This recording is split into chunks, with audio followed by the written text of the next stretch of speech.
नमस्कार, cook with रेणूमध्ये आपले मनापासून स्वागत। आज आपण सर्वांना आवडणारी कुरकुरीत खेकडा भजीची रेसिपी करणार आहोत। खेकडा भजी किंवा कांद्याचे पकोडे करायला अतिशय सोपे आहे आणि खेकडा भजी छान मस्त कुरकुरीत बनण्यासाठी खूप साऱ्या टिप्स मी या व्हिडिओमध्ये शेअर करणार आहे। खेकडा भजी करताना बऱ्याचदा ते क्रिस्पी बनत नाहीत किंवा केल्यानंतर लगेच मऊ नरम पडतात किंवा तेल जास्त शोषून घेतात, खूपच ऑइली बनतात, अशा अनेक तक्रारी येतात। तर हा व्हिडिओ तुम्ही पूर्ण शेवटपर्यंत पहा।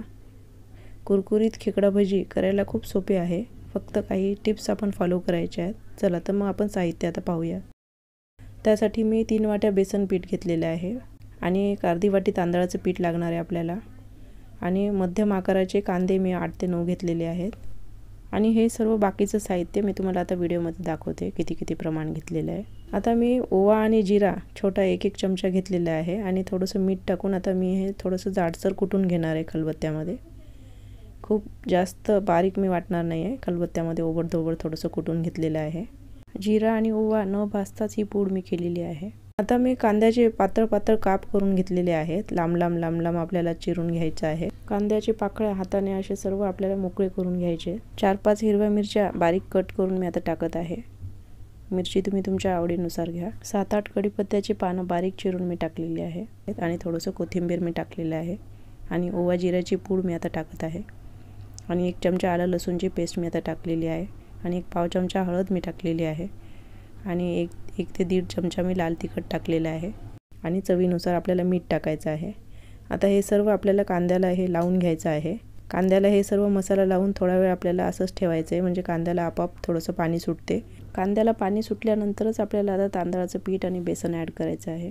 आता अर्धी वाटी तांदळाचं पीठ मी टाकलेलं आहे, त्याने कुरकुरीतपणा छान येतो आणि आता आपल्याला लागेल तसं बेसन पीठ टाकायचं आहे। आता मी 2 वाट्या बेसन पीठ टाकलेलं आहे आणि लागेल तसं आपण नंतर ॲड करणार आहोत आणि आता आपल्याला बेसन सर्व कांद्याला मिक्स करून घ्यायचं आहे आणि पाण्याचा अजिबात आपल्याला वापर करायचा नाही आणि पाण्याचा वापर जर आपण केला तर भजी आपली कुरकुरीत बनत नाहीत, लगेच नरम पडतात।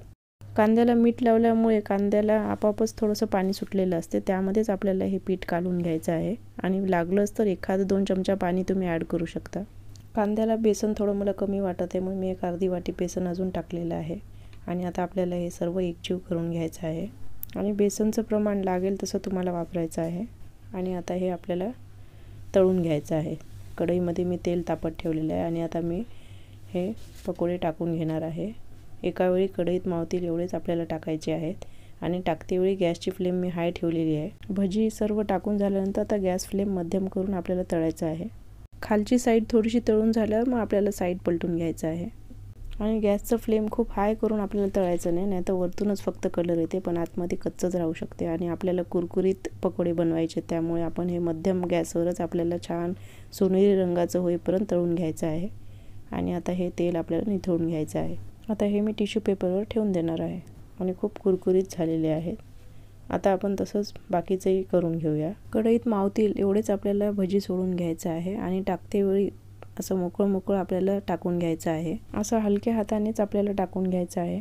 असं गोळा करून आपल्याला गोल भजीसारखं टाकायचं नाही, कारण कांद्याचे असे लच्छे दिसले पाहिजे आपल्याला। असे लच्छे असलेले कांद्याचे पकोडे मस्त खेकड्याप्रमाणे दिसतात, त्यामुळे त्याला आपण खेकडा भजी म्हणतो। तांदळाचं पीठ आपण वापरल्यामुळे पकोडे मस्त क्रिस्पी बनतात, त्यामुळे तांदळाचं पीठ तुम्ही अवश्य टाका आणि घरचंच दळलेलं बेसन आहे, त्यामुळे ह्याचा क्रिस्पीनेस अजून वाढलेला आहे। खूप अगदी बारीक बेसन आपल्याला वापरायचं नाही। मस्त सोनेरी रंगावर आपल्याला खेकडा भजी तळून घ्यायचं आहे।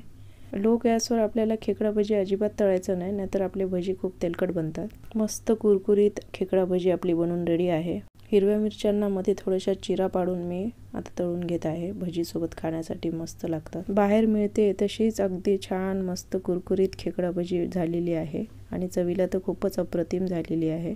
एकदा नक्की ट्राय करा आणि रेसिपी आवडल्यास लाईक करा, शेअर करा, सबस्क्राईब करा आणि रेसिपी पाहिल्याबद्दल खूप धन्यवाद।